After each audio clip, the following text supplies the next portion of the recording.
Bonjour lecteurs de notre chaîne YouTube et aux membres du forum de rcmike.com. Alors là, je viens vous présenter une nouveauté. Cyril, il me l'a amené ce matin. Il m'a amené quelques nouveautés assez sympas. Donc Cyril de Modis 34, c'est notre partenaire qui nous permet à chaque fois de vous faire la plupart des présentations. Tiens, au passage, j'avais fait une vidéo sur la voiture, la Porsche 45e anniversaire de chez Tamiya. Elle était plus dispo et il y en a eu quelques-uns, mais vraiment très peu. Ça, c'est vraiment un collector qui ont été remis en disponibilité. Et je crois que Cyril, il en a reçu une ou deux là, hier, ou enfin vraiment très récemment.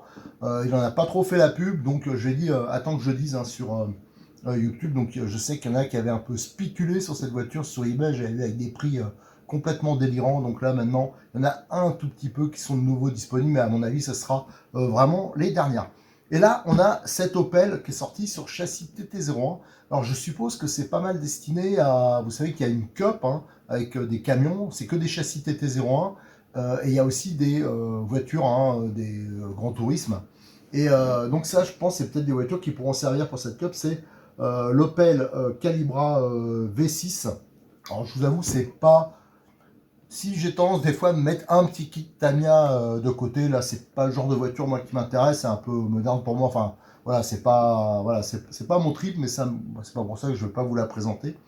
Donc c'est sur un châssis TT01, donc c'est archi connu, on connaît, bon c'est des produits qui sont fiables, qui marchent tout à fait correctement, même si c'est ancien. Et donc ça montre bien que Tamiya, malgré que ce soit un ancien châssis par rapport par exemple au TT02, qui est un peu plus récent, mais il ne l'abandonne pas et il continue à sortir des nouveautés. D'ailleurs, à ce propos, une des voitures qui est dans la Cup, ça il faudra qu'on me le confirme, mais ce qu'on m'avait dit, des gens qui participent, que c'était notamment, il y avait les Mercedes CLK qui participaient et qui étaient donc en rupture depuis un moment. Elles viennent d'arriver.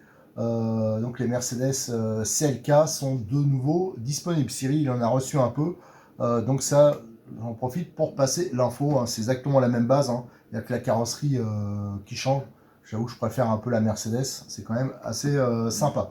Et en passage, si vous voyez, j'ai recommencé. Là, je vous avoue que ça fait 3-4 fois que je recommence la vidéo.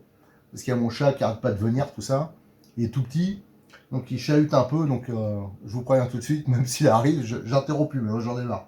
Donc voilà. Ce qu'on va faire, on va déjà regarder la boîte d'un peu plus près. Parce qu'il y a quelques petits changements, quelques petites informations qui sont importantes à donner. Allez, on regarde la boîte de plus près. Alors, la boîte, elle est tout à fait classique. À chaque fois, c'est pareil. Les TT01, c'est une boîte qui est commune à quasiment l'ensemble de la gamme. Et à chaque fois, ils rajoutent un autocollant. Donc là, on voit, c'est l'hôtel Calibra V6 Cliff. Alors, je vous avoue, je ne connaissais pas. Donc, c'est une voiture de grand tourisme. Et là, ce qui change, c'est que dedans, alors il précise que c'est un Mabuchi, un Torque qui est dessus. Non, un Torque Tunnel, ouais, voilà. Alors il y a trois sortes de moteurs chez Tamiya qui sont livrés dans les boîtes. Et donc ce qui va changer un peu, c'est le nombre de tours moteur, un peu la puissance. Donc il y a je crois qu'il y a du 25 de mémoire, non, du 27, 25 et 23. Là, je me trompe peut-être, je le fais de mémoire. Donc le Torque Tunnel, je crois que c'est l'intermédiaire, ça doit être le 25 tours. Là, je garantis pas, je fais vraiment de mémoire. Ici, vous avez... Alors ça, c'est tout nouveau, c'est, je pense... Est-ce que c'est un rapport? Ben, moi, ce qu'on m'a dit, qu'il y avait des problèmes avec... voilà, que les contrôleurs, normalement, ils sont livrés, ainsi que le moteur sur les modèles export. Mais normalement, c'est un contrôleur Tamiya.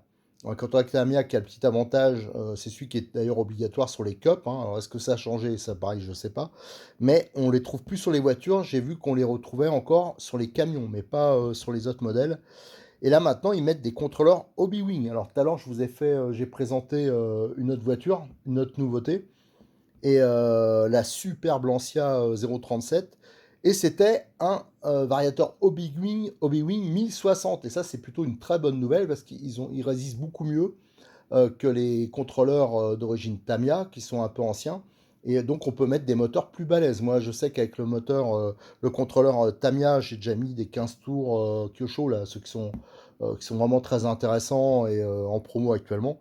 Et ça coupait sans arrêt parce que le contrôleur ne supporte pas. Donc là, c'était un 1060 sur la Lancia. Là, je suis que de voir. sur l'Opel ce qu'ils ont mis, hein, s'ils ont mis un 1040 ou un 1060. Alors moi je parierais pour un 1040, on va voir. Si c'est un 1060, ça sera plutôt une bonne nouvelle. Alors on va regarder sur les côtés de la boîte. Comme d'habitude, sur les côtés de la boîte, on retrouve là, donc châssis TT01, quelques explications. Et vous avez la voiture vue du dessus. Hein, donc là, ça permet vraiment de voir l'architecture. De toute façon, à la fin, je vous montrerai un châssis TT 01. Alors malheureusement, j'ai pas le mien ici parce qu'il est en expo chez Cyril, hein, chez Modis 34. Par contre, j'ai sa voiture d'expo ici parce que j'avais eu besoin pour autre chose. Et celle-là, par contre, elle est équipée d'options élues. Mais on voit quand même l'architecture générale. Donc vous avez d'un côté le moteur avec le contrôleur, le récepteur, le cerveau en dessous, et de l'autre côté c'est entièrement pour la batterie de propulsion, et vous avez un long cardan, des coupes coniques, différentiel à pignon, des cardans, c'est un mix plastique et métal. Les noix, c'est pareil, un mix plastique et métal, mais bon, ça aucun problème, ça résiste très bien. Voilà, donc bien sûr, d'origine, il n'y a rien qui est réglable. Hein. Les triangles, le carrossage, par exemple, c'est pas réglable. Le pincement, de mémoire, il n'est pas réglable sur les TT01. Enfin voilà. Ça, par contre, on peut les optionner par la suite. Il n'y a pas d'amortisseur hydraulique non plus. Et il n'y a pas de roulement. Alors, si vous achetez un châssis TT01 comme les châssis TT02, les M05, les M06, tout ça, je vous conseille, moi j'avais fait à un moment, c'était en rupture, les kits roulements Tamiya, et j'avais proposé à Cyril, je dis tiens, je vais te faire des kits roulements. Alors, je l'avais fait donc ils vendent des kits roulements et qui sont moins chers que les Tamiya, et ils vendent aussi des kits visserie parce que la visserie, c'est c'est des vis cruciformes et style vis tôle quoi, voilà. Donc j'avais fait quand j'avais monté les miennes, j'ai tout monté en visserie métrique inox.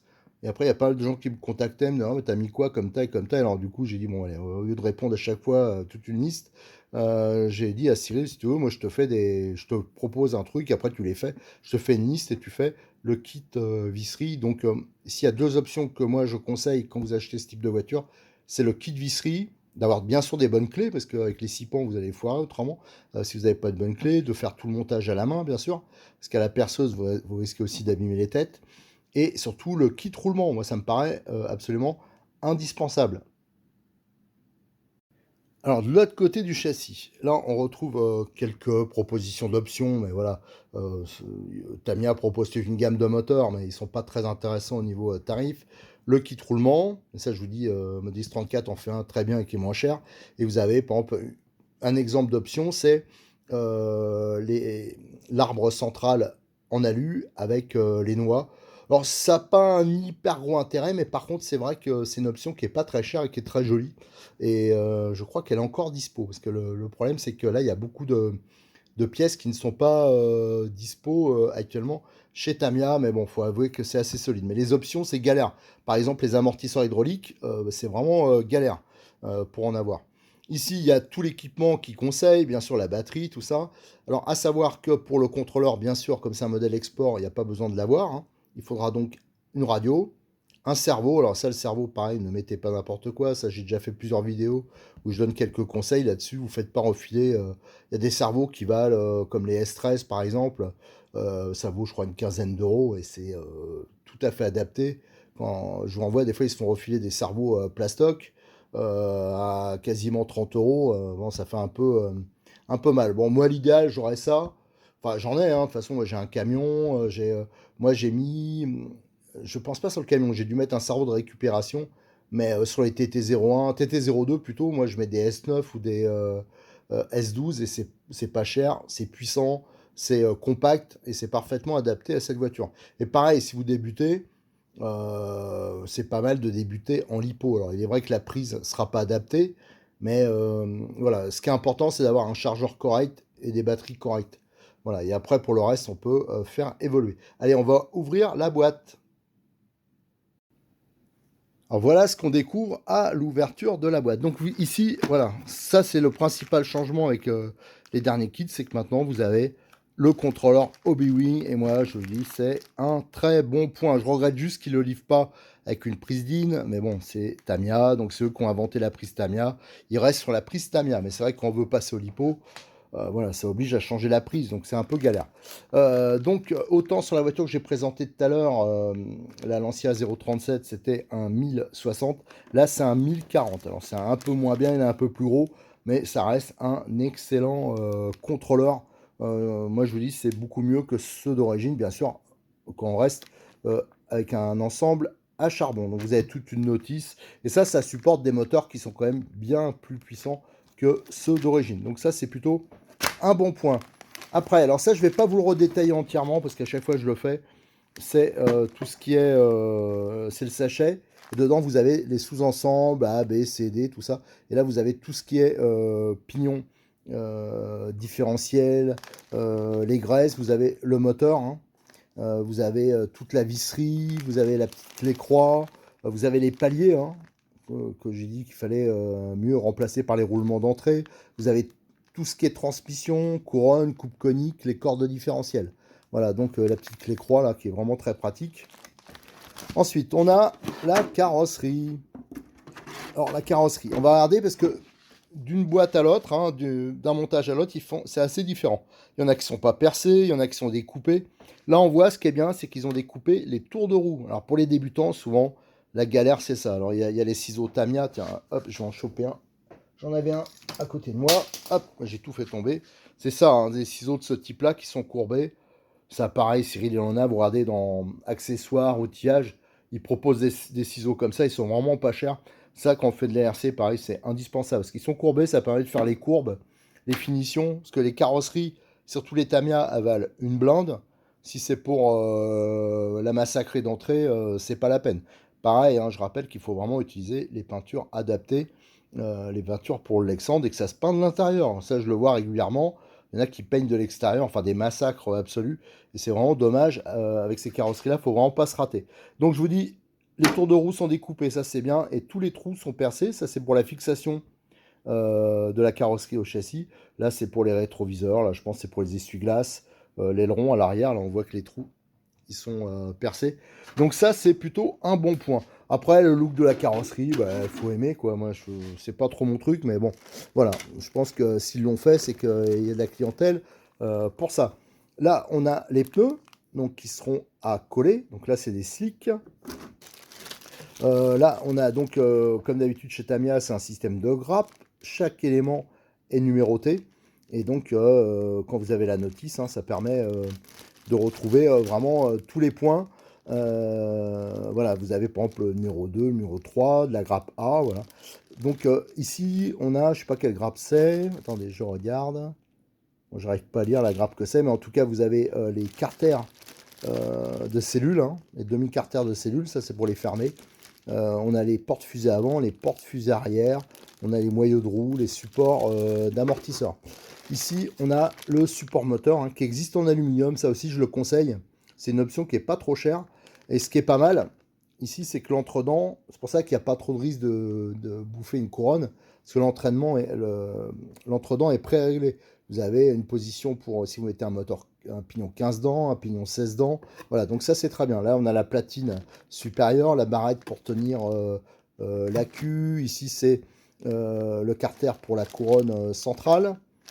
Ici, c'est tout ce qui est transmission centrale, le cardan de transmission centrale, les noix de différentiel, les noix de roue et les cardans. C'est un mix plastique et métal, mais je peux vous assurer que c'est vraiment solide. Et en plus, le fait qu'il y ait du plastique, ça fait un peu amortisseur de couple. Ça évite d'user l'ensemble trop rapidement. Ici, qu'est-ce qu'on a? Là, c'est des pièces pour la carrosserie. Hein. C'est l'aileron, les rétroviseurs. Le châssis TT01. Alors, la grosse différence par rapport à un TT02, c'est-à-dire que là, on ferme dans ce sens-là, le carter, il se met comme ça, pour fermer le diff, tandis que sur les TT02, ça s'enlève du dessus.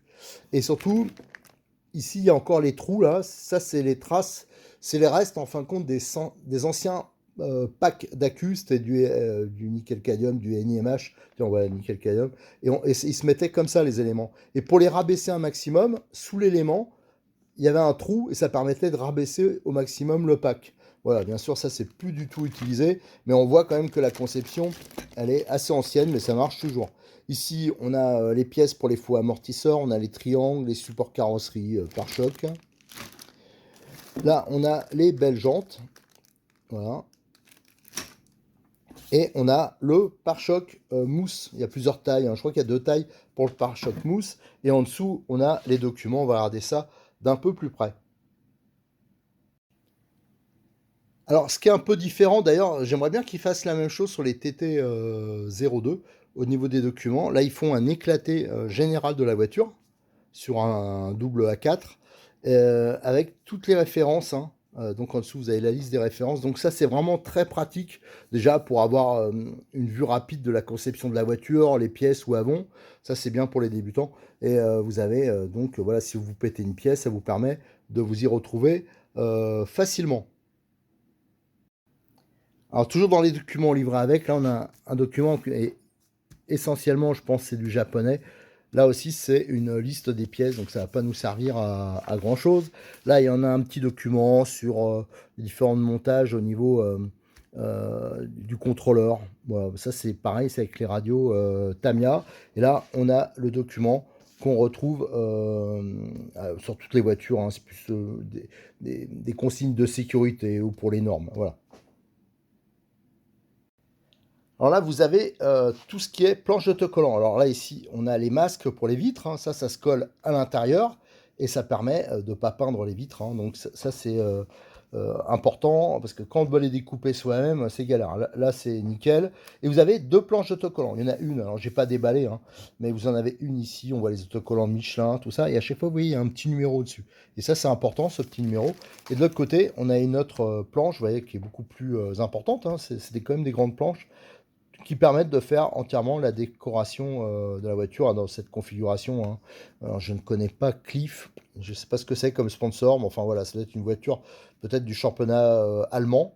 Voilà, donc, et à chaque fois, vous avez les petits numéros et ça correspond à une place sur la carrosserie. Alors par contre, c'est un gros boulot parce que là, c'est les autocollants, il faut entièrement découper. C'est pour ça qu'il faut de très bons ciseaux. Alors vous avez à chaque fois tous les modèles TT01 ou modèle TT02, il y a toujours la notice que je vais présenter à la fin. C'est tout le temps la même. C'est un modèle de base. Et après, il y a toujours une petite notice additionnelle qui correspond au modèle spécifique. Alors c'est celle-ci, hein. Donc là, vous avez la carrosserie. Là, il y a indiqué toutes les découpes, hein, les diamètres des trous. Vous avez, alors là, c'est déjà prédécoupé. Donc cette partie-là, c'est bon. Donc là, on est page 1. On retourne page 2. Ça, c'est tout ce qui est préparation pour la peinture, hein, vous voyez, le masquage, le nettoyage. Ça, c'est vraiment important. Faut pas le bâcler. Là, si vous voulez vraiment faire la décoration qui est indiquée sur la boîte, vous avez les références Tamiya des peintures. Alors, c'est toujours, quand c'est du Lexan, c'est toujours PS. Surtout, vous ne faites pas avoir, hein. Il y a d'autres références, c'est pour les carrosseries type ABS, ça se peint de l'extérieur. Donc là, par exemple, il faut du PS5, c'est la couleur noire. Et ensuite, là, ils disent bien sûr de ne pas se tromper, il faut toujours retirer le film de protection. Il y a un film de protection sur la carrosserie. Si vous ne le retirez pas et que vous mettez les autocollants, tout va se virer, c'est une catastrophe. Et là, vous avez toute la décoration. Là, chaque emplacement d'autocollant est indiqué avec le numéro. Donc ça permet de s'y retrouver facilement sur la planche, hein. Mais attention, je vous préviens tout de suite, c'est un travail qui est quand même long et minutieux. Mais par contre, à chaque fois, à la fin, le résultat est superbe. Là, on a tout ce qui est montage des rétroviseurs, des essuie-glaces. Hop, et je retourne. Et là, on a le montage de l'aileron, hein, vous voyez, qui est mis avec un petit joint torique. Les autocollants sur les pneus, Michelin.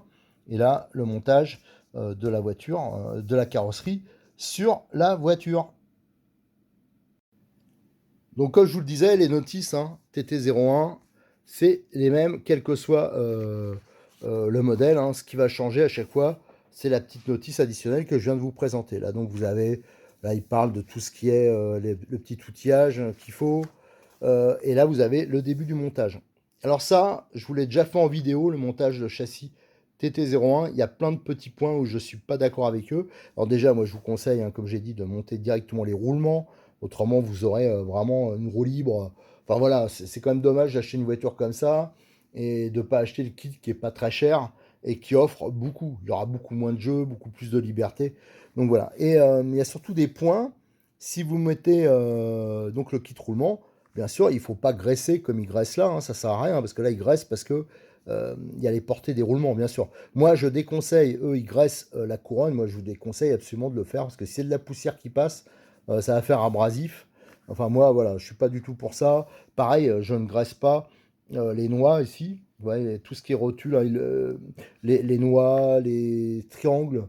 Eux, ils graissent tout ce qui est triangle, tout ça. Moi, je vous déconseille de le faire parce que vous imaginez, vous roulez sur un parking ou un truc comme ça, tout va s'agglomérer dessus et ça va faire abrasif. Ça, c'est vraiment quelque chose que font, et encore pas les triangles, mais au niveau des cardans, les gens qui font de la compétition, par exemple, et qui, entre chaque manche, ils nettoient, ils remettent de la graisse.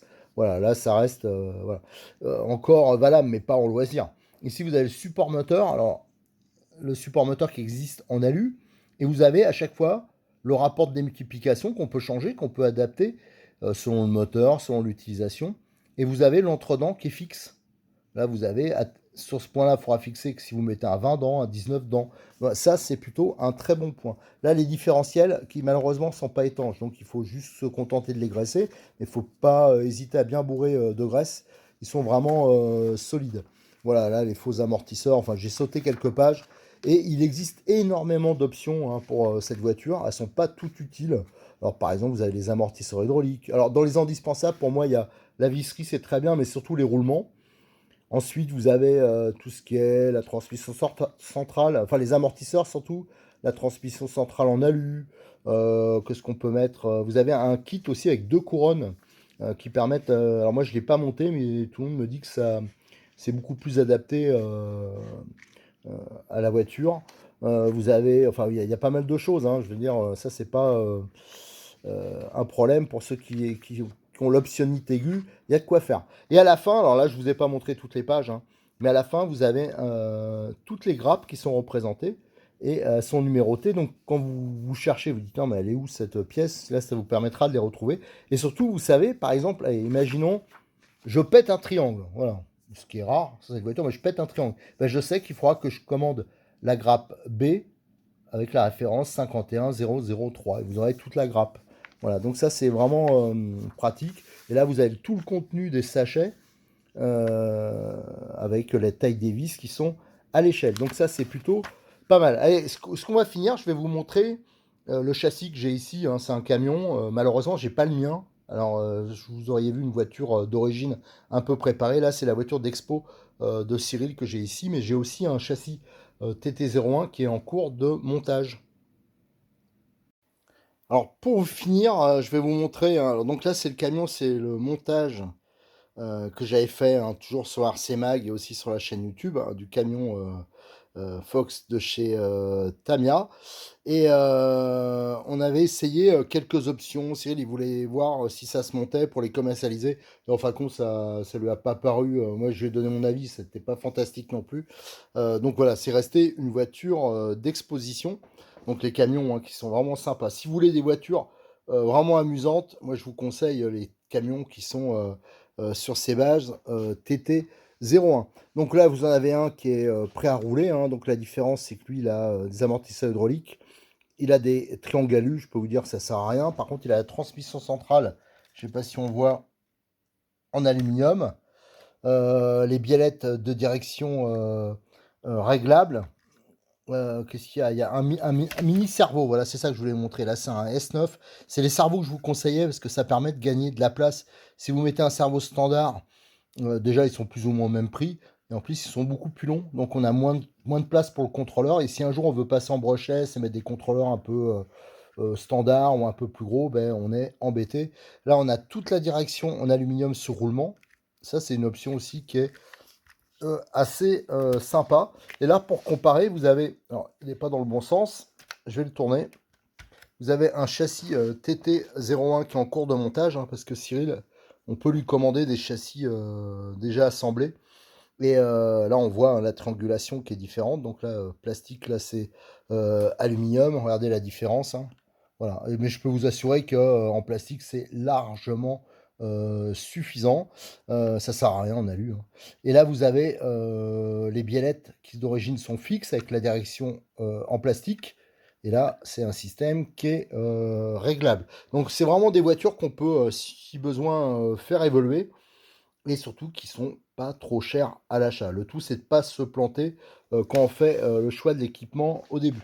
Alors là, par exemple, tiens, je vais vous montrer aussi, c'est le contrôleur. Ça, c'est le contrôleur Tamiya hein, qui est livré, qui est livré avec les camions, je crois encore, et qui était livré sur tous les autres modèles, et qui avait donc un fil de plus, parce que lui, il permet de mettre un moteur brushless de la marque, des moteurs qui sont quand même assez peu puissants, hein, parce que le contrôleur est ancien et en fin de compte, il supporte pas dès qu'on pousse un peu. Moi, j'ai fait l'expérience hein, sur un DT03, j'ai mis un 15 tours, il coupe sans arrêt, quoi. Donc, il va falloir que je change le contrôleur. Mais voilà, je vous dis qu'il y a pas mal. Là, j'ai mis un palonnier aussi aluminium. Ça aussi, c'est pas mal. Hein, pour, voilà, il y a quand même quelques petits réglages, quelques petites choses qu'on avait fait. Mais cette voiture, elle a jamais roulé. Elle est plus destinée, elle roulera un jour. Hein, mais pour l'instant, elle est plus destinée à faire de l'expo. Alors, c'est dommage que j'ai pas la mienne, parce que la mienne, il y avait pas mal de petits trafics, de petites choses. Mais tout ça, vous pouvez le retrouver sur le forum et sur les vidéos déjà publiées sur les TT 01. Voilà ce qu'on pouvait dire à cette nouveauté Opel. Hein. Donc je vous rappelle aussi que les Celica, hein, ça c'est important parce qu'à un moment c'était pas mal recherché, elles sont de nouveau disponibles. Et qu'au niveau des pièces détachées, si les pièces détachées, ça Cyril il pourra toujours vous dépanner. Vous avez besoin d'une grappe, à la limite il vous dépannera, il prendra dans une boîte, bon tant pis, il recomplétera plus tard. Mais par contre pour les options, c'est vrai que c'est actuellement assez compliqué, ça fait plusieurs mois là qu'ils ont de grosses ruptures. Mais bon, le principal c'est d'avoir les voitures. Alors les voitures, hein, il y a au moins, je pense qu'il y a au moins 70%, enfin il y a un gros pourcentage des kits Tamiya qui sont hors stock actuellement. Tout ça, c'est des problèmes d'approvisionnement. En plus, c'est vrai que la situation actuelle, elle va peut-être pas améliorer les choses encore. Mais voilà, c'est comme ça. Allez, je vous donne rendez-vous sur le forum de rcmac.com. Hein. Je rappelle que j'ai ouvert un forum spécial Tamiya. Donc, n'hésitez pas à venir nous présenter vos réalisations, vos petites astuces. Voilà. Et aussi sur notre chaîne YouTube.